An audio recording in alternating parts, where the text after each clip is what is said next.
Hello student, welcome to ABT classes. ABT classes में आप सभी का स्वागत है। मैं शुरू करने जा रहा हूँ chapter polynomial. Polynomial class 10 chapter second. इस चैप्टर में हम लोग बात करेंगे, स्टार्टिंग से बेसिक से बात करेंगे और बेसिक से बात करते हुए हम लोग आगे बढ़ेंगे धीरे धीरे, ठीक है। और इसमें मैं बता रहा हूँ कि मैं एनसीईआरटी एग्जाम्पलर भी सॉल्व कराऊंगा जो कि एग्जाम के लिए बेहद जरूरी है। आज का जो ट्रेंड चल रहा है, एग्जाम में क्वेश्चन पूछने का, वो मोस्ट ऑफ द क्वेश्चन आ रहे हैं कहाँ से? एनसीईआरटी एग्जाम्पलर से। बहुत से बच्चे एनसीईआरटी लगाते हैं but NCERT exemplar is very important. Okay, तो हम लोग वो भी डिस्कस करेंगे यहाँ पर। तो देखो पोलिनोमियल क्या होता है। पोली मतलब क्या होता है? मेनी और नोमियल मीन्स क्या होता है? टर्म। क्या होता है? टर्म। इसका मतलब जब भी पोलिनोमियल की बात करते हैं हम लोग तो बहुत सारे टर्म की बात करते हैं। X Y Z, A B C D, 2x² + 2x + 3, ऐसे टर्म की बात करते हैं। तो इसे बोलते हैं हम लोग पोलिनोमियल। बात समझ में आ गई? तो ये एक्सप्रेशन है क्या? अब देखो एक्सप्रेशन देखते हैं पोलिनोमियल। जैसे मैं बताऊं x² + bx + c, मैंने ये लिखा, ये क्या है? This is expression of polynomial. का एक्सप्रेशन होता है। हमने x लिखा तो ये भी एक प्रकार का पोलिनोमियल, इसकी डिग्री क्या है? 1 है। मैंने x² लिखा +2 लिखा, ये भी क्या है? पोलिनोमियल। ये सब क्या है? पोलिनोमियल है। तो पोलिनोमियल को टर्म्स के आधार पर डिवाइड किया गया है, टर्म्स के आधार पे, ठीक है, टर्म के बेसिस पे। तो टर्म के बेसिस की अगर हम बात करें तो ये बांटा गया है मोनोमियल, दूसरा है बाइनोमियल और तीसरा है ट्राइनोमियल। ये किस बेसिस पर है? टर्म के आधार। कितने टर्म होंगे? यहां पे 1 टर्म होंगे, यहां पे 2 टर्म होंगे, यहां पर 3 टर्म होंगे। कितने टर्म होंगे? 3 टर्म होंगे। बात समझ में आ रही है? 3 टर्म होंगे यहां पर। जैसे यहां पर हो जाए एग्जांपल में x लिख सकते हैं, एक टर्म हो गया। यहां पे x + 2 लिख सकते हैं, यहां पर लिख सकते हैं 3x + y + z on the basis of term. किस बेसिस पर है? ये टर्म के आधार पर। लेकिन हमें, ठीक है, देखना क्या है? डिग्री के आधार पर। डिग्री के आधार पर भी होता है पोलिनोमियल। किसके आधार पे? डिग्री के आधार पर भी पोलिनोमियल होता है। उसको हम लोग देखते हैं अब कि डिग्री के आधार पर किस तरीके से पोलिनोमियल होता है। तो बात करें डिग्री के आधार पे, ऑन द बेसिस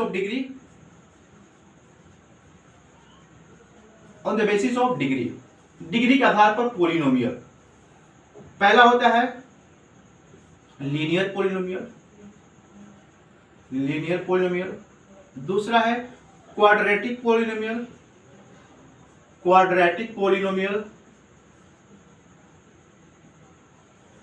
तीसरा है क्यूबिक पोलिनोमियल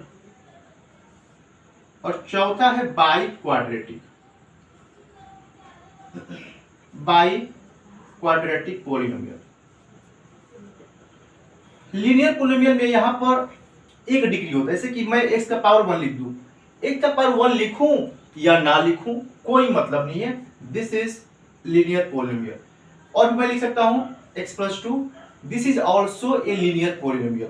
बात समझ में आ रही है? ये भी क्या है? एक प्रकार का लीनियर पोलिनोमियल है।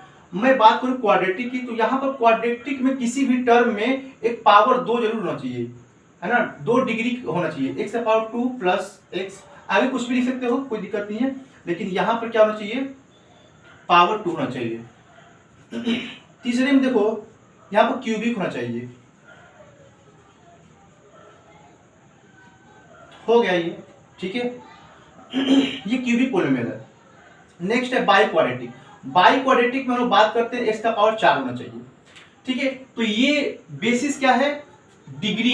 तो डिग्री के आधार पर इस तरीके से डिवाइड करते हैं, लीनियर में, क्वाड्रेटिक में, क्यूबिक में और बाई क्वाड्रेटिक पोलिनोमियल में, ठीक है, on the basis of degree, ठीक है। ये डिवाइड किया गया पोलिनोमियल को, ठीक है। नेक्स्ट चलते हैं हम लोग, देखते हैं आगे इसका क्या होता है पोलिनोमियल का। देखो इसके बाद हम बात करते हैं जनरल एक्सप्रेशन ऑफ पोलिनोमियल, कि पोलिनोमियल को जनरली एक्सप्रेस कैसे करते हैं। तो ध्यान समझना, जो इसका एक जनरल फॉर्मूला होता है x² - α + βx + α × बीटा, इसको आप लोग को याद रखना होगा, इस फॉर्मूले को अपने दिमाग में, क्योंकि इसी को हम लोग यूज करेंगे जब आप लोग एनसीईआरटी का 2.2 लगा रहे होंगे तो इस फॉर्मूले का ही हम लोग प्रयोग करेंगे वहां, ठीक है। हाँ, मैं बात करता हूँ 2.1 की। जो 2.1 एक्सरसाइज उसमें क्या है, ग्राफ है। ग्राफ का मैं एक अलग से लेक्चर लूंगा जिसमें सिर्फ ग्राफ के बारे में बात करें, क्योंकि बोर्ड के एग्जाम में मैं देख रहा हूँ कि हमेशा एक क्वेश्चन जरूर आता है ग्राफ का, ठीक है। तो दे देगा ऐसे ग्राफ, कह बताओ कितने इसमें डिग्री हैं, फिर दे देगा ऐसे ग्राफ, बताओ कि इसमें कितने डिग्री बन रहे हैं। तो ऐसे ग्राफों को हम लोग सारे ग्राफ पढ़ लेंगे, क्वाड्रेटिक का भी, लीनियर का भी, क्यूबिक का भी। तो सभी ग्राफ भी हम लोग यहाँ पर पढ़ेंगे, धीरे धीरे आगे बढ़ेंगे, ठीक है। ओके, तो यहाँ पर देखो x square minus alpha plus beta plus alpha into beta. अब बात करते हैं sum of zeros. Sum of zeros, zeros क्या होता है, ठीक है। अब जीरोज को समझने के लिए ध्यान समझना, अगर कोई भी पोलिनोमियल लिखा हो, जैसे कि मैं एक एग्जांपल लेता हूं पोलिनोमियल का, जैसे कि 2x square plus 5x minus 12। मैं अब लिख दे रहा हूं polynomial 2x square plus 5x minus 12। मेरे पास एक पोलिनोमियल लिखा हुआ है यहाँ पर, ठीक है। तो समझना ध्यान से, यहाँ पर जो सम ऑफ जीरो है उसको हम बोलते हैं अल्फा प्लस बीटा। क्या बोलते हैं, अल्फा प्लस बीटा। और इसकी जो निकल के आती है अल्फा प्लस बीटा की value minus B by A. Alpha plus beta बराबर क्या होता है, माइनस बी अपॉन में ये सभी लोग जानते होंगे, थोड़ा बड़ा पढ़े होंगे तो। और यहीं से शुरुआत होता है पोलिनोमियल का। नेक्स्ट होता है product of zero. Product of zeros, ये होता है अल्फा इंटू बीटा, इसे बोलते हैं सी अपॉन में सी अपॉन में ए, ठीक है। अब ध्यान दें जीरोज क्या होता है। जीरोज क्या होते हैं, जैसे कि समझो आप लोगों ने 9th में पढ़ा होगा कि हम लोग इसको फैक्टराइज करते हैं। फैक्टराइज सभी ने पढ़ा है क्लास 9th में। तो जब फैक्टराइज करते हैं, फैक्टराइज करने के बाद दो वैल्यू जो हमें मिलती है एक्स की, समझ में आ रहा है ना, फैक्टराइज करने पर हमें दो वैल्यू जो मिलती है एक्स की, उसे ही बोलते हैं जीरोज। क्या बोलते हैं उसे, हम लोग जीरोज बोलते हैं, जो यहाँ पर दो वैल्यू निकल के आती है किसकी, एक्स की। इतनी बात समझ में आ रही है ना, ओके। तो वही है क्या, ये समझ में आ गया। अब देखो समझते हैं कैसे ये अल्फा प्लस बीटा की वैल्यू माइनस बी बाई ए हुई और अल्फा इंटू बीटा की वैल्यू सी बाई ए हुई। क्यों ऐसा लिखा गया इसको, आइए इसको पहले फैक्टराइज करके देखते हैं इसके बारे में, क्यों ऐसा लिखा हुआ है। बस रटना नहीं है, समझना है। देखो पहले इसको फैक्टराइज करते हैं, क्लास 9th वाली बात है, इसको मल्टीप्लाई करना है और ऐसा देखना है कि यहाँ प्लस 5 आ जाए। तो 12 दूना कितना, 24 माइनस 24 आ रहा है, ठीक है। इसका फैक्टर करेंगे, यहाँ पर तो सेम वही वर्ड लिखा रहता है। यहाँ पर क्या करेंगे हम लोग, प्लस 8x माइनस 3x। देखो 8 में 3 क्या 5 हो गया, इसके बराबर आ गया ये, और मल्टीप्लाई करो 8 3 24, माइनस 24 भी आ रहा है, देखो माइनस 24 आ रहा है, इसका मतलब सही चल रहे हैं हम लोग, ठीक है। माइनस 12, ठीक है। 2 हमने कॉमन लिया, यहाँ पर 2x को कॉमन ले लेते हैं। 2x कॉमन लेगा तो क्या निकलेगा, यहाँ पर x बचेगा प्लस यहाँ पर 4 बचेगा। यहाँ भी क्या बचेगा, x बचेगा, यहाँ पर 4 बचेगा, x प्लस 4 जो यहाँ होता है सेम वहाँ भी लिखा जाता है। अब यहाँ पर हमने लगा दिया माइनस 3, ठीक है। तो माइनस 3x माइनस 12 हो गया यहाँ पर। तो 2x माइनस 3 हुआ और यहाँ पर क्या बचा, x प्लस 4 बचा, ठीक है। अब x की वैल्यू हमें क्या मिल रही है, यहाँ पर x की वैल्यू मिली है 3/2। x की वैल्यू क्या मिली यहाँ पर 3/2 और यहाँ पर x की वैल्यू क्या मिली है, -4। हमें x की दो वैल्यू मिल चुकी है, एक मिल चुकी है 3/2 और एक वैल्यू मिल चुकी है -4। अब देखो यही जीरोज है, एक जीरो ये है, एक जीरो क्या है, ये है। अब कह रहे हैं हम क्या कि सम ऑफ जीरो क्या होता है, अल्फा प्लस बीटा। इसका मतलब ये आया है अल्फा और ये आया है बीटा। बात समझ में आ रही है, किसी को भी अल्फा बीटा लिख सकते, कोई दिक्कत नहीं है। ये आया अल्फा मान लिए और ये मान लिए हम बीटा आ गया। चलो समझते हैं सम वाले को। क्या लिखा है, अल्फा। अल्फा की वैल्यू हमें क्या मिली है, अल्फा की वैल्यू मान लेते हैं 3/2 मिली। क्या मिली है, 3/2। अब प्लस करते हैं, प्लस लिखा है तो प्लस ही तो करेंगे, प्लस कर दिए। फिर वहां लिखा है -4, तो भाई माइनस के साथ लगाएंगे उसको हम, ठीक है। सम तो करने सभी को आता ही होगा, हमें पता है। तो कर लो, सम कितना आ रहा है 3 और क्या हो जाएगा यहाँ पे 2 चौके 8, तो -8 हो जाएगा, सही है। चलो तो यहाँ पे 8 में से 3 कितना गया, -5/2। कितना आ रहा है, -5/2। इतनी बात समझ में आ गई। हमें क्या मिला, अल्फा प्लस बीटा की वैल्यू क्या मिल रही है, जोड़ने पर क्या मिल रहा है, अल्फा प्लस बीटा हमने जोड़ा तो क्या आया, हमें -5/2 मिला। अब देखो यहां पर हम थोड़ा सा समझना, अब थोड़ा सा और ध्यान से। यहां पर देखो जो ये एक और मैं एक्सप्रेशन लिख रहा हूं, ध्यान समझना, ax² + bx प्लस सी, जो हमने लिखा है यहाँ पर a x square plus b x plus c, उसी की तरह ये लिखा हुआ है। देखो a x square plus b x plus b, इसको देखो, इसको छोड़ो, इसको देखो, a x square plus b x plus c, ठीक है, a x square plus b x plus c लिखा हुआ है ये। तो ए की वैल्यू क्या है यहाँ पर, देखो 2 है, ए की वैल्यू क्या है 2 है, बी की वैल्यू क्या है यहाँ पे 5 है, सी की वैल्यू क्या है यहाँ पे -12 है। बात समझ में आ रही है? उसी तरीके से देखना है हमें कि बी की वैल्यू क्या है यहाँ पर, तो बी की वैल्यू क्या है 5 है, बी की वैल्यू क्या है 5 है, समझ में आ रही है? तो बी की वैल्यू हम क्या लिखते हैं यहाँ पे 5, समझना ध्यान से, बी की वैल्यू क्या है 5, तो हमने लिखा बी की वैल्यू 5 लिखा, बी की वैल्यू हमने 5 लिखा। देखो यहाँ पे माइनस लिखा तो माइनस तो लगाना पड़ेगा हमें, माइनस लगा दिया हमने। बी बाई ए की वैल्यू क्या है, देखो यहाँ पर ए एक्स स्क्वायर, तो ए एक्स स्क्वायर तो यहाँ पे 2 है तो -5/2। देखो जितना ये आ रहा है उतना ही क्या आ रहा है, ये आ रहा है। इसीलिए बोलते हैं हम लोग कि अल्फा प्लस बीटा की वैल्यू क्या होती है, -b/a होती है। आई होप ये समझ में आ गई होगी अल्फा प्लस बीटा की वैल्यू -b/a क्यों होती है। वैसे ही सेम करेंगे तो अल्फा इंटू बीटा की वैल्यू भी c/a के बराबर आ गई। चलो करते हैं इसको भी, हम लोग मल्टीप्लाई करते हैं। अल्फा की वैल्यू क्या हमने निकाला था 3/2, लिखा हमने 3/2, ठीक है, इंटू लगा दिए हमने। बीटा की वैल्यू क्या है -4, हमने लिखा -4, कर देते कैंसिल, यहाँ पे 2 दूना 4, कितना बचा भाई -6 बचा ना यहाँ पर। अब हम करते हैं c/a की वैल्यू, किसी करते हैं c/a की वैल्यू, तो c की वैल्यू कितनी है, देखो -12 है, x square plus b x plus c, तो एक्स स्क्वायर बराबर ये है, बी के लिए ये है, सी के लिए ये है, तो वहां पे क्या लिखा है -12, सी की वैल्यू क्या है -12, तो हमने यहाँ पर क्या लिखा -12। अब देखो ए बाई क्या है, ए बाई के ए के लिए क्या है 2, तो 2 लिखा हमने, कट गया तो -6 आ गया ना, -6 देखो बराबर आ रहा है, ठीक है। तो इस तरीके से चीजों को हमें एक्सप्रेस करना है, बात समझ में आ रही है? तो ये हो गया क्या, अल्फा प्लस बीटा की, और अल्फा सम ऑफ जीरो हमने देखा और प्रोडक्ट ऑफ जीरो हमने यहाँ पर देख लिया है। बात समझ में आ रही है? ओके, अब इससे थोड़ा सा मैं इरेज करूंगा, ठीक है ना।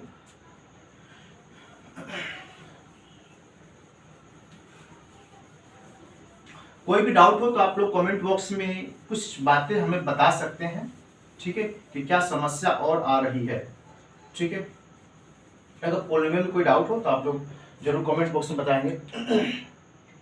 देखो इसको और भी हम लोग लिखते हैं, कभी कभी कहता है कि आप लोग इसे वेरीफाई करो, है ना, इसको क्वेश्चन देता है फिर कहता है कि वेरीफाई करो, तो वेरीफाई करने जब भी आता है लिखते हैं minus coefficient of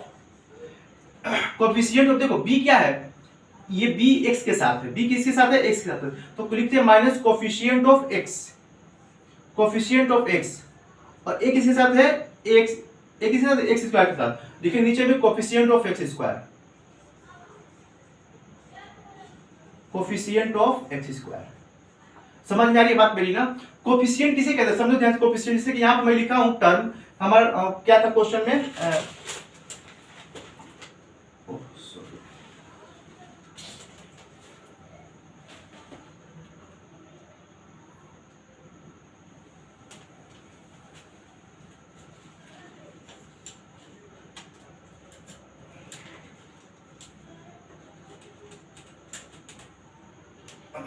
sorry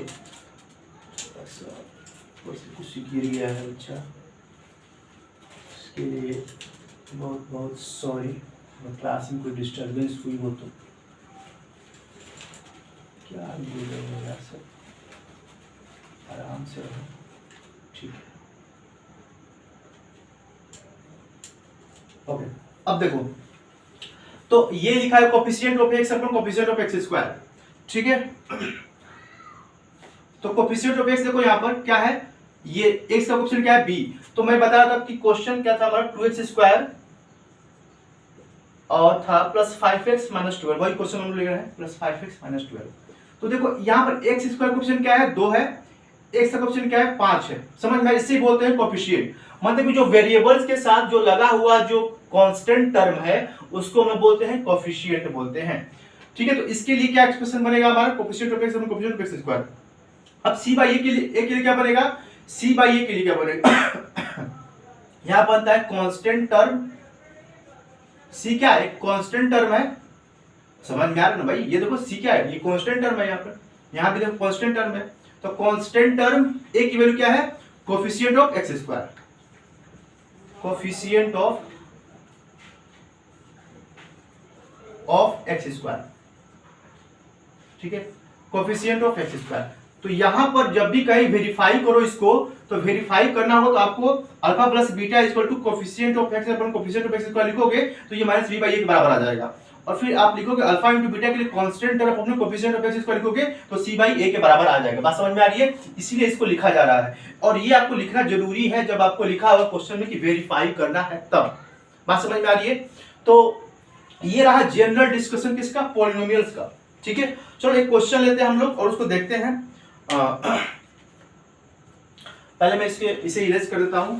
okay, so one request सभी के लिए, बच्चों के लिए थोड़ा सा आप लोग सपोर्ट करिएगा, ठीक है ना, क्योंकि थोड़ा सा मुझे एफर्ट लगता है इस वीडियो को बनाने में, ठीक है ना, क्योंकि आप लोग देख रहे हो कितनी परेशानियों के साथ इसको बनाया जा रहा है ना।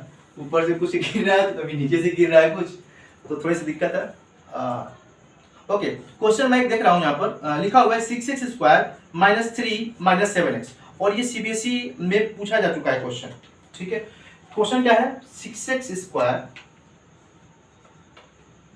माइनस 3x सॉरी माइनस 3 और माइनस 7x, इस तरीके से क्वेश्चन को लिखा हुआ है। ठीक है, और कह रहा है कि फाइंड द जीरोज निकालना है। क्या निकालना, हमें जीरोज निकालना है। इसका जीरोज का मतलब क्या है, अल्फा और बीटा निकालना है। उसके बाद कह रहा है कि हमें क्या करना है, उसको रिलेशनशिप बताना है जीरो एंड कोफिशिएंट। जैसे मैंने अभी बताया, जो रिलेशन था coefficient of x square upon coefficient of x, वही रिलेशन बताना है। Also relation. ठीक है, तो पहला काम क्या करना है, ये देखो कैसे लिखा हुआ है, उटपटांग लिख दिया इसको। हमें इसे सही करना है। कैसे करना, हमें इस फॉर्म में करना है, x square plus b x और प्लस सी, हमें इस फॉर्म में करना होगा इसको। तो करते हैं इस फॉर्म में, तो 6x स्क्वायर, ठीक है, माइनस 7x और माइनस 3, हमने कर दिया इसको। बात समझ में आ रही है? हमने इसको सही कर दिया, 7x हुआ, उसके बाद 3 आया। इसको हम लोग ब्रेक करते हैं, फैक्टराइज करते हैं, तो 6 3 कितना होता है, 18। क्या हो रहा है, 18। तो 6 3 18 हो गया, तो यहाँ पे लिखेंगे 6x स्क्वायर। अब देखना है कि 7x कैसे आता है, तो 9 दूना 18 हो जाएगा ना, 7x 9x और प्लस 2x हो गया, 9 से 2 गया 7 हो गया, और 9 दूना 18 हो गया। मल्टीप्लाई करने पे देखो आ रहा है ना, माइनस 18, मल्टीप्लाई करो माइनस 18 आ रहा है, माइनस 3। कॉमन निकालते हैं, तो कॉमन निकालेंगे 3x यहाँ से, यहाँ बचा क्या 2x, और यहाँ क्या बचेगा 3, यहाँ बचेगा 2x, तो यहाँ बचेगा 3।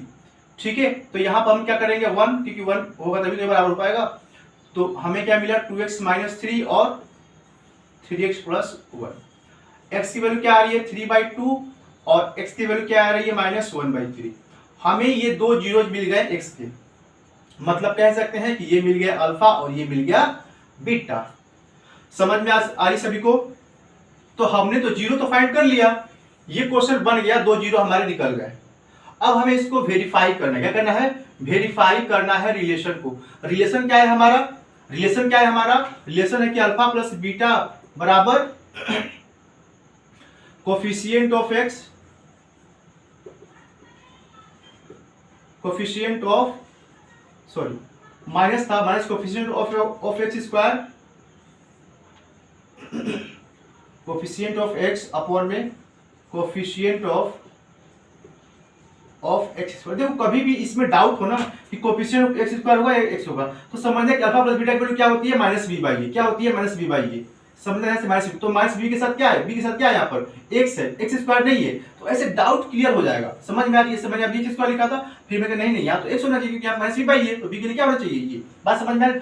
ऐसे दिमाग को थोड़ा सा खोल के पढ़ो, ठीक है, तब चीज समझ में आ जाएगी।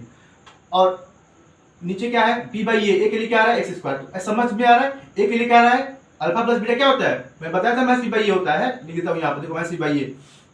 तो नीचे ए है, ए के लिए क्या आ रहा है एक्स स्क्वायर आ रहा है, तो नीचे एक्स स्क्वायर हो रहा है यहाँ पर, ठीक है। और यहाँ पे एक्स है, एक्स क्या आ रहा है बी आ रहा है, तो बी ऊपर में होगा। देखो समझ में आ गया, अल्फा प्लस बीटा जोड़ लो, 3/2 माइनस 1/3 कितना आ रहा है भाई जोड़ने पे, 2 3 कैल्शियम 9